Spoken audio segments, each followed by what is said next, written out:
Well, Mark Ogden's been super busy as we've all been tracking constant updates, or what we're trying to find as updates for this European Super League and the fallout that seems to be coming from it. Augie, the latest person to speak out, I suppose, against it, Pep Guardiola, Manchester City manager, which you know is big when he does speak. And he has said, interestingly enough, that it's not a sport when success is guaranteed or it doesn't matter when you lose. What do you make of his comments? And is this just another nail on what many are expecting is going to be a coffin for this European Super League? Yeah, I think when someone like Pep Guardiola says things like that, it shows you the extent of opposition within the game. You know, high-profile managers, players. I mean, Pep, he can't get any bigger than Pep Guardiola in terms of profile, and he's come out against it. He's voiced himself against it, adding his voice to, you know, the president of FIFA, the president of UEFA, governments, fans. You know, James Milner at Liverpool last night went out against it. There's so many people against this right now, and Pep Guardiola for me is at the top of the tree. And I think, you know, for me, in its current format, this idea is dead in the water. I don't see how this European Super League can get off the ground, considering the absolute extent of opposition to it. It seems there's only 12 people in the world who want this. They're the 12 club owners, and you know, let's be honest, these guys, they barely speak in public. They don't turn up to games. I mean, Sheikh Mansour's been to one game at Man City in 12, 13 years. The Glazers really go to United games. John W. Henry doesn't go to many Liverpool games. Roman Abramovich doesn't go to Chelsea anymore. These guys have a connection with the club, but it's only financial. And I think people have realised that it's a purely financial motivated idea, and it's just not going to happen in its current form. And then, like you said, so many people expressing disappointment. We know that the players themselves have been quite cautious because you don't expect them to go outright and riot against their own employers there. But you know, we've heard from James Milner, you heard from Patrick Bamford as well last night. Now, you know, our colleague Rob Dawson writing about how both Manchester City and Manchester United players have reportedly expressed their disappointment in the club, even considering to be a part of this.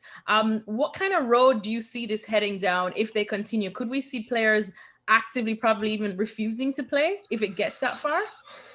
Well, I'd be surprised if players refuse to play, but they can certainly make their disquiet felt to the owners. And at the end of the day, if you own a football club but you haven't got any players, it's not a very good football club, is it? And I think one thing they've kind of underestimated is that the passion that these players have for wanting to play in a World Cup or a major European or international tournament. They don't want to be people that just want to play in a club tournament. They want to a World Cup is the pinnacle of a player's career still, even though it's not as lucrative as the Champions League.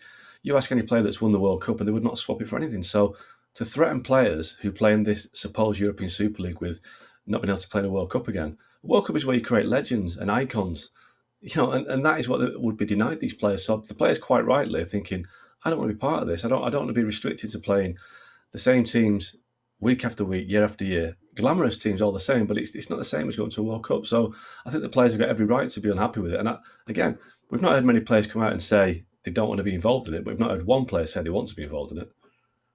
That's very true. So a lot more cracks, I suppose, showing in the armor for this European Super League. One of the ones that we do hear, because we always hear whispers, all you have to do is pull up Twitter and you'll find it. I always come to you, you know, to try and rubbish these rumors or tell me if there's any weight to it. One of them that we've heard is that Manchester City and Chelsea specifically felt maybe pressured into this. We don't know if this is true. Like I said, this is just a rumor floating around, and that they are probably the first two now that are considering exiting this, you know, Super League.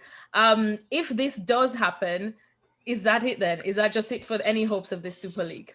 Yeah, I think first of all, we have to kind of treat those kind of stories with a little bit of skepticism because I don't believe for 1 minute that a billionaire oligarch like Roman Abramovich or a billionaire sheikh like Sheikh Mansour would be led along or dragged along into anything that's led by owners of other football clubs. These are strong-minded individuals with their own fortune. They wouldn't be led just because they felt they had to be there.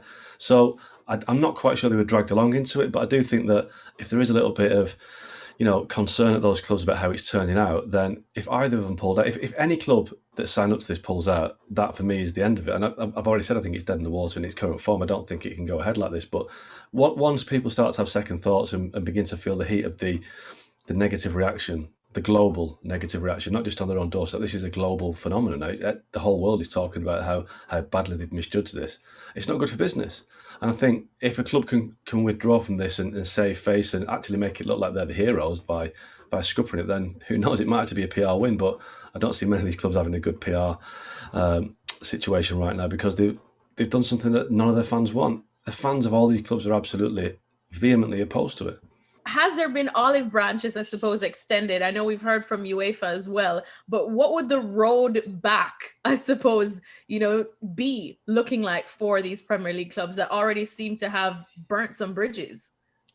Yeah, well, I've been told that the members of the Super League are open for dialogue with their leagues and UEFA. So that, for me, sounds like the first stepping towards a kind of rapprochement or, negotiations at least. And I think Alexander Chefrin, who has come out today, the UEFA president, and has suggested that the gentlemen in charge of these clubs can still admit their mistake and, they can still right the wrong. I mean, he said some pretty strong things on Monday about snakes and liars and spitting in the face of football. So there's a long way to come back. But I think today we have seen a softening of the language.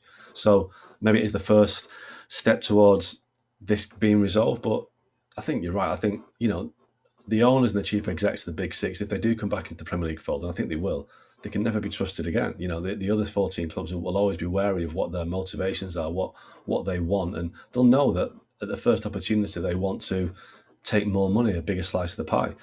But that has always been the case, that the big clubs have always been the big clubs, and they've always tried to claim more share than the smaller clubs. But let's not forget, the big clubs aren't always the big clubs. Man City were in the third division of English football in 1999-2000.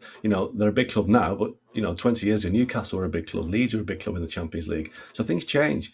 Everton have won more league titles in England than Man City and Tottenham combined. So who decides who the big clubs are? The big clubs will change over time. So that's why I think it's dangerous to the so-called current elite to think they'll always stay there, because they won't, which is possibly why they want to form a closed shop league whereby they'll always be the big clubs, but I don't think they're going to get away with it. Well, thank you very much for watching ESPN on YouTube. For more sports highlights and analysis, be sure to download the ESPN app. And for live streaming, premium content, and let's not forget as well, ESPN FC 7 days a week. Subscribe to ESPN Plus.